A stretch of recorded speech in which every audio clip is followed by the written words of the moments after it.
The point is about the self, the constant, relentless centering of the self as a reference point for everything. And here's what makes it the default dominant force. You don't have to choose it. It runs automatically. I want to go slightly deeper into the mechanics of this and how it works, because this is where most frameworks stop. They tell you the ego is a problem and leave you there. I want you to understand how it actually operates, because once you see the mechanism, you can't unsee it. The ego operates through three primary strategies. The ego does exactly the same thing when you have high self-esteem as well. The person who's always convinced they're right, their ego is there at full display, working in exactly the same mechanism. The person who believes their suffering is uniquely profound, again, ego at play. The person who can't celebrate someone else's success without quietly measuring it against their own, again, ego is at play. The person who does incredible charity work but can't resist mentioning it, ego at play. The ego doesn't just defend that wounded self, it defends the inflated self as well, just as vigorously. Because that's not the point. The point isn't high or low self-esteem. The point is about the self, the constant, relentless centering of the self as a reference point for everything. And here's what makes it the default dominant force. You don't have to choose it. It runs automatically. I want to go slightly deeper into the mechanics of this and how it works, because this is where most frameworks stop. They tell you the ego is a problem and leave you there. I want you to understand how it actually operates, because once you see the mechanism, you can't unsee it. The ego operates through three primary strategies. The first strategy is narrative ownership. Your ego is the author of your life story, and like any other author, it edits, it curates, it selects which moments are significant and which are forgotten.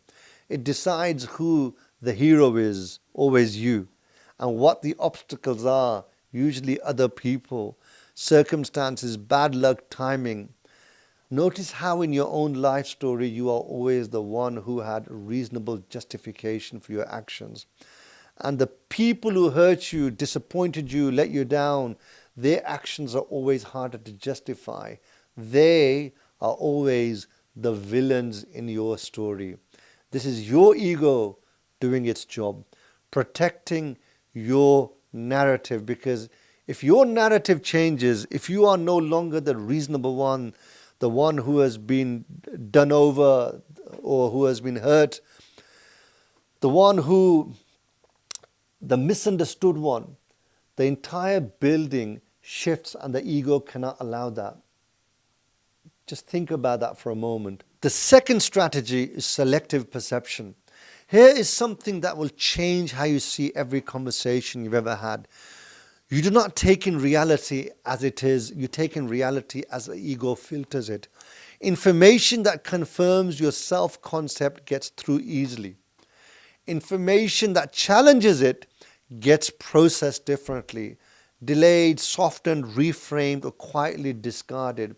This is why you can receive 20 pieces of feedback, 19 positive, 1 critical, and spend the entire night thinking about the 1 critical piece. Is that because the negative feedback is more important to you? No, that's not true. It's because the ego identified it as a threat to the current structure. Yes, there's going to be some people who take that negative feedback as constructive feedback and it's important to them. But this is a framework which applies to the majority of the people out there. The ego identifies that negative criticism as a threat to the current structure. And that threat gets monitored, threats get resources, threats don't get to just pass through quietly. The third strategy is social positioning. The ego is acutely, almost obsessively aware of hierarchy. Where do I stand? Am I respected? Am I included? Am I valued? Am I enough? This is why we feel a quiet sting when someone doesn't acknowledge us in a room. This is why being publicly corrected feels completely different from being privately corrected, even if the information is identical, because the ego is always running its social calculation, and it will direct your behavior, your words, your tone, what you share, what you withhold based on that calculation. Not what the heart would do, not what your values would dictate, what serves a social position of the self. And this happens automatically below the level of conscious decision, almost on autopilot. That's what makes it the default dominant force. You are not choosing this, it is choosing for you. It's like a mirror moment.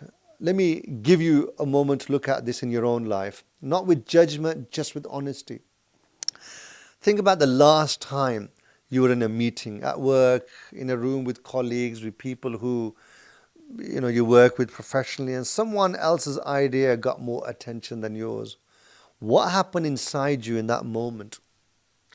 Did you genuinely evaluate whether their idea was better, or did something move in you, something quiet, something quick that needed to reposition you back into relevance? Maybe you added a comment, or you wanted to connect their idea back to something you'd said earlier. You found that to be a problem. It was a problem for you that somebody else's idea was given more validation and importance than your own. Not because you were being destructive, but because something in you could not sit comfortably in the background. That moment when the ego was trying to reposition itself, was very uncomfortable for you. Now think about the last time someone gave you real feedback, the kind with some edge to it. What happened? Did you immediately think of a reason why you didn't fully understand the situation? Did you find something about how they delivered it that let you focus on that instead of the content?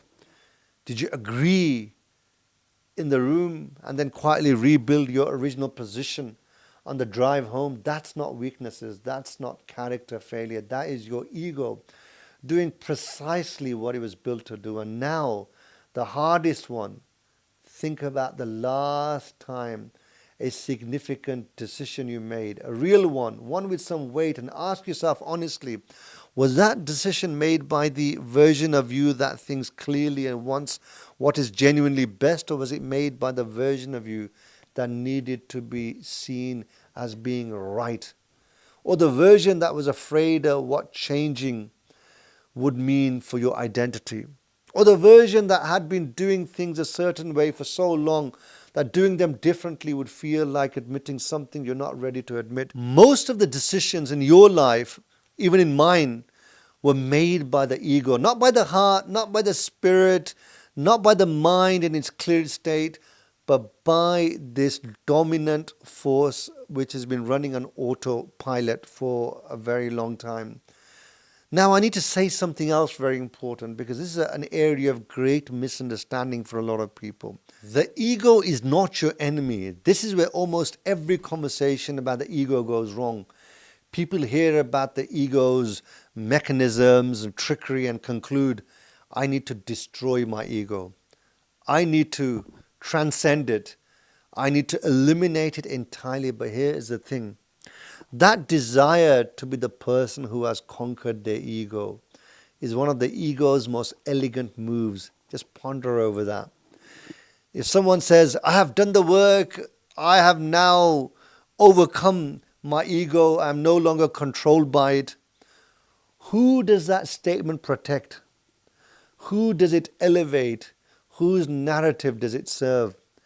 The ego doesn't fear self-improvement, it fears irrelevance.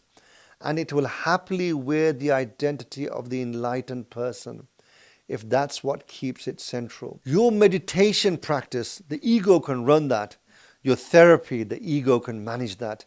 Your personal development content, the ego can curate that. I will let you become an expert on your own psychology, as long as that expertise never genuinely destabilizes a structure. That is the ego's greatest trick. Not resistance through laziness, resistance to the appearance of growth. So let let me reframe this.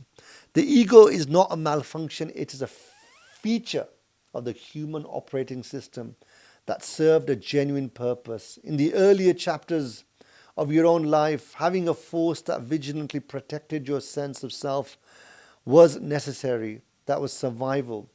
The problem is not that the ego exists. The problem is that it was never given a demotion. It was never told your job has changed. You are no longer the sort of commander of this whole operating system or the executive. You are a consultant, an important one, but a consultant that should be serving the self, not running the self. And because it was never demoted, it kept running the whole operation. So while your heart tried to speak, the ego managed the room. While your spirit, which dictates meaning and gives purpose to your life, tried to emerge, the ego risk assessed it and subdued it. While your mind tried to think clearly, the ego had already decided what conclusion would be acceptable. So what actually changes this? The answer is not elimination. The answer is discipline. You can't kill your ego. You can only discipline it. You must discipline it daily, consistently, without declaring victory. Because the moment you declare victory over your ego, it has already won. It's a constant spiritual battle to keep disciplining it, because the moment you stop disciplining it, it goes out of discipline. So you will never ever reach that station where you've said that you've won over it. It's always going to be lying there, even as a force which probably is asleep, probably dormant, like a dog sleeping. Soon as you step on its tail, it's going to just rise up again and attack you or try and take over. So I want to stop here and say something that gets missed in almost every personal development conversation. You've probably spent years trying to change your behavior, habits, routines, systems, trying to make yourself more accountable. And sometimes it works for a while, and then something happens. The old pattern comes back, a different version of the same pattern emerges. Or you change the behavior, but somehow the feeling underneath, the thing that was really driving it, never shifted. And you thought, what is wrong with me? Nothing is wrong with you. The problem was the level at which you were working, you were trying to change outputs without understanding the force inside of you that was generating them. It's like trying to fix the water damage on your ceiling without ever finding where the pipe is leaking. You can repair that ceiling every year. You can get good at even repainting it and disguising the problem for a short while. You can feel proud of how quickly you do it, but the ceiling will keep getting damaged because the pipe is still leaking. The ego is the pipe. You cannot build a new life with the same operating system. You cannot create genuine change while the ego remains unchallenged as a dominant force. Not because the ego is evil, it's because the ego's job is to preserve what is. And you, if you are listening to this, are trying to create what could be. Those two things are in direct conflict. The ego will let you change your diet, your gym routine, your morning habits, but because none of those things threaten the fundamental structure of who you believe yourself to be, but the moment you move towards a change that genuinely challenges the narrative, that asks you to see yourself differently, that requires giving up the role you've been playing in your own story. The ego will mobilize everything it has, and the primary weapon it will reach for is fear. And that creates tension. The tension I want to leave you with is that you've been doing the work, you've been showing up, reflecting, growing, reading, listening, and I'm asking you to consider with genuine openness and without self-attack whether some of that work has been managed by the same force it was supposed to be examining, because this is the ego's greatest trick. It doesn't resist growth by making you lazy. That's too obvious. That's too easy to detect. It resists growth by making you busy with the appearance of growth. You get fascinated by your patterns but never quite disturbed enough to break them. You understand your wounds with great sophistication, but understanding becomes a thing you do instead of changing. You talk about vulnerability in a way that is perfectly calibrated to be admired for your vulnerability. I'm not saying this to belittle you, undermine you. I'm saying this because I've done every single one of these things at length with great commitment. The ego is clever enough to use your intelligence against you. So the tension is this right now. As you listen to this, something in you is deciding what to do with it. Something is deciding whether that lands as insight or creates genuine movement. Remember, I've discussed this before about the person who is a perpetual student of knowledge, but that knowledge never changes them because the ego keeps them satisfied at gaining knowledge. It knows that if it keeps you busy just gaining knowledge, you will never change because you are living in a self-delusion. In a previous episode, we talked about the heart, how it knows to distinguish between what is right and what is wrong. It always felt that difference between acting from genuine values and acting to protect an image that you have curated for others to see. Even when the mind provided excellent justification, the ego ensured the narrative stayed intact. The heart knew, but in most instances, the ego was always louder. Not more truthful, but more loud, less wise, obviously, but more aligned with what you actually want to be. Just louder and forceful. And already in the room before the heart has had a chance to speak, the heart speaks once, the ego speaks constantly. And in a world of constant noise, the voice that speaks constantly tends to win until you learn to listen differently. So where do we go from here now? Up until now, we have been introducing you to all the different forces of the human operating system which are dictating your life so that you can begin to recognize them, name them, and catch them in operation. We've looked at patterns, we've looked at the mind, we've looked at the heart, and today the ego, the default dominant force, the one that is always running on autopilot, the one that doesn't feel like a force, it feels like you. In the next episode, we move to the force the ego reaches for when it is genuinely threatened. Not external fear, not fear of physical danger, the quiet fear, the internal fear, the fear that whispers into you, don't change. The fear that says if you've become someone different, you will lose something you cannot afford to lose. The fear that makes you pause at the edge of something new and calls you to stop, to pause. And this is what you need to understand. Fear, as we will explore it, is the most sophisticated disguise in the human operating system because it doesn't feel like control. It feels like caution. When you feel it, you feel like you are exercising responsibility and being realistic.